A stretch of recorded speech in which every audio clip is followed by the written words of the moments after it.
ইসরায়েলের আকস্মিক হামলার দাঁত ভাঙা জবাব দিচ্ছে ইরান। পাল্টা ক্ষেপণাস্ত্র হামলায় তেল আবিবের বেশ কিছু ভবন উড়িয়ে দিয়েছে তেহরান। ইরানের পাল্টা হামলায় ধ্বংস হয়ে গেছে ইসরায়েলের আয়রন ডোম। এমন পরিস্থিতিতে ইরানি হামলার ভয়ে পালিয়ে যাচ্ছে তেল আবিবের বাসিন্দারা। আর যারা পালাতে পারছে না তারা মাটির নিচে বাংকারে আশ্রয় নিচ্ছে, এমন খবরই প্রকাশিত হয়েছে বেশ কিছু গণমাধ্যমে।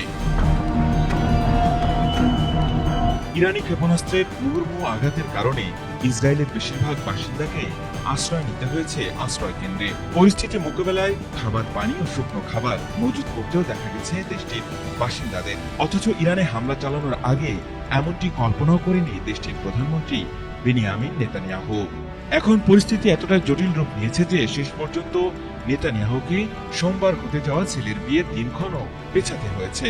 এমন পরিস্থিতিতে ইরানের হামলার ভয়ে হতবিহ্বল ও ভীত হয়ে পড়েছেন ইসরায়েলিরা। মার্কিন সংবাদ মাধ্যম সিএনএনের জেরুজালেম প্রতিনিধি জেরেমি ডায়মন্ড জানিয়েছেন, ইরানি হামলার পর তেল আবিবের রাস্তায় ধ্বংসাবশেষ ছড়িয়ে ছিটিয়ে থাকতে দেখেছেন তিনি। সেখানে উদ্ধারকারী ও সামরিক কর্মীরা ধ্বংসস্তূপের মধ্যে তল্লাশি চালাচ্ছিলেন। তিনি জানান, এমন দৃশ্য দেখে মনে হয়েছে 4টি ব্যালিস্টিক ক্ষেপণাস্ত্রের আঘাতে এমন পরিস্থিতি তৈরি হয়েছে। ইসরায়েলের এক নারী সিএনএনকে জানিয়েছেন, তিনি তার বাড়ির ভূগর্ভস্থ বেসমেন্টে আশ্রয় নিয়েছিলেন এবং সেখান থেকেই হামলার তীব্রতা অনুভব করেছেন। তিনি ডায়মন্ডকে বলেন, আমরা খুব সাবধানে বেরিয়ে এসেছিলাম কারণ আমরা ভীত ছিলাম।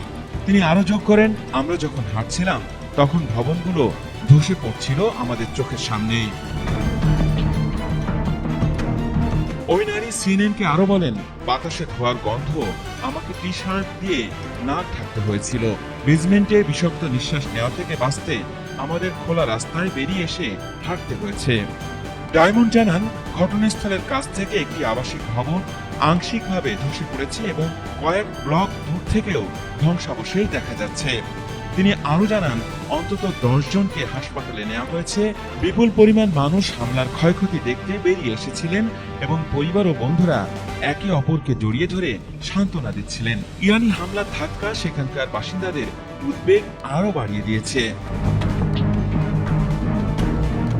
ডায়মন্ড আরো বলেন, 1991 সালের উপসাগরীয় যুদ্ধের পর থেকে তেল আবিব ক্ষেপণাস্ত্র হামলায় এত ভয়াবহ পরিস্থিতির মুখোমুখি আর কখনো হয়নি। সেই সময় শহরটিতে ইস্কার ক্ষেপণাস্ত্র দিয়ে হামলা করা হয়েছিল। তিনি বলেন, ক্ষেপণাস্ত্র আঘাত হানার আগে মানুষ আশ্রয় কেন্দ্রে প্রবেশ করতে না পারলে বর্তমান পরিস্থিতি অনেক বেশি মারাত্মক হতে পারত। সিএনএনের এই সাংবাদিক বলেন, এই হামলায় বেঁচে যাওয়া প্রতিটি মানুষ যাদের সঙ্গে আমরা কথা বলেছি তারা আঘাতের মুহূর্তে কোনো না কোনো বোমা আশ্রয় কেন্দ্রে বা ভূগর্ভস্থ আশ্রয় কেন্দ্রে ছিলেন। এর কারণ হলো, ক্ষেপণাস্ত্র আঘাত হানার কয়েক ঘন্টা আগে ইরান থেকে সম্ভাব্য ব্যালিস্টিক ক্ষেপণাস্ত্র হামলার বিষয়ে আগাম সতর্কতা জারি করা হয়েছিল।